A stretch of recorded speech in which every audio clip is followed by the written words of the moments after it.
dairy is another a big topic. But like what we want to say is like when it comes to dairy, a lot of us drink dairy thinking that it is good for our bones. But what research has shown as dairy has little to no effect on improving our bones.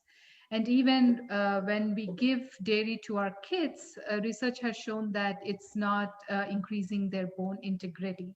And also, it's not uh, preventing us from the risk of fractures. A lot of us consume dairy thinking that, okay, these are some of the things uh, that might be beneficial.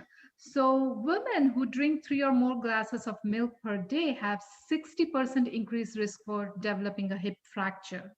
And also, like drinking 3 or more glasses of milk, it increases mortality risk by 93%. Like for each glass of milk, the risk of dying from all causes increases by 15%. This may be shocking for some of you, but like this was shocking for even us. Like this is something it was hard for us to digest in the beginning because we grew up drinking milk thinking it was good for us. And especially mothers, they wanted to make sure that their children drank milk before sleeping. Like at least once in a day, they wanted to make sure that their kids drank milk, whether they ate something or not. It was common for us for our mothers to force, hey, did you drink your milk? Yes, but that's how we grew up. But the reality about dairy is that it is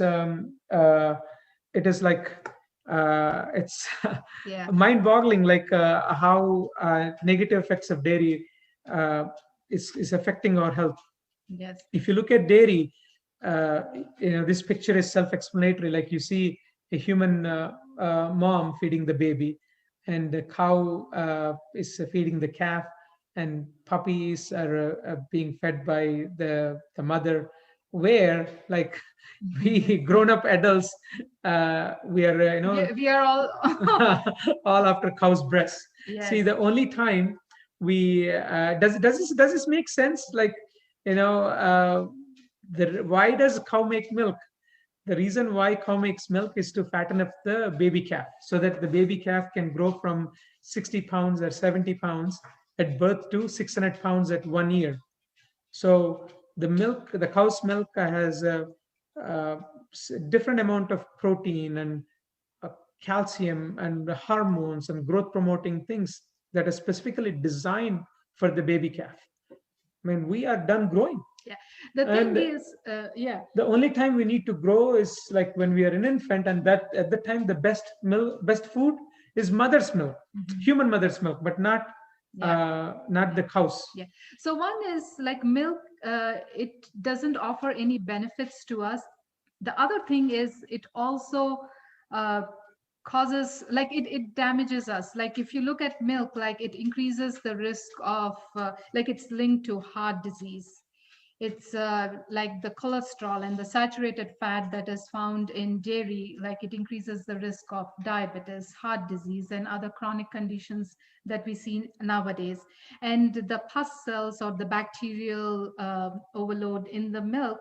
This is something that many people don't understand. See, the way the dairy cows are kept right now, you may be thinking that it's a happy farmer chatting with the cow and milking. You may be seeing that in the ads, but the reality is this: the cows are basically milk.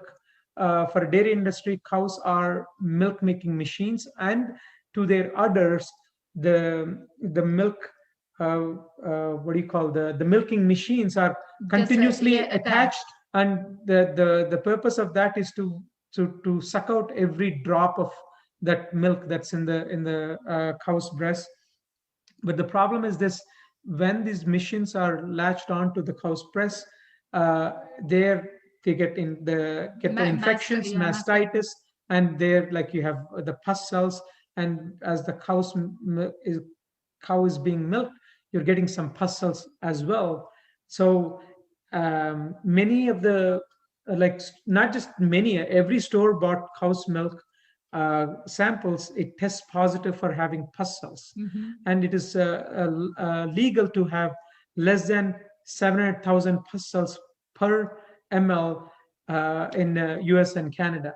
So Mhm. this is not something that many people know. We didn't know this, like, so, Mhm. but it's not as healthy as what we I think. think Yeah. the other thing is it increases the risk of autoimmune condition, and also it increases the risk of having allergies, mostly in the kids, like when we are trying to feed them, like we want to keep that in mind. It also, the other thing is dairy is also linked with a lot of reproductive cancers, for example, prostate cancer or breast cancer. So it's better like if we can avoid that. And the other thing is dairy doesn't have fiber or phytochemicals or antioxidants. So like if you think of any protective substances in dairy, there is not much to speak of. Yeah, Yeah. and all the nutrients that you get from dairy, Mhm. we can directly get it from the Yeah, plants. so if you're thinking, okay, I'm drinking milk for calcium, we have wonderful sources of calcium. Hmm. Like plant-based foods, like offer wonderful sources of calcium, Like, just focus on getting beans and greens and whole grains, and you'll get all the calcium that your body needs. and without having the negative effects Yes. of health. Yeah. Yes.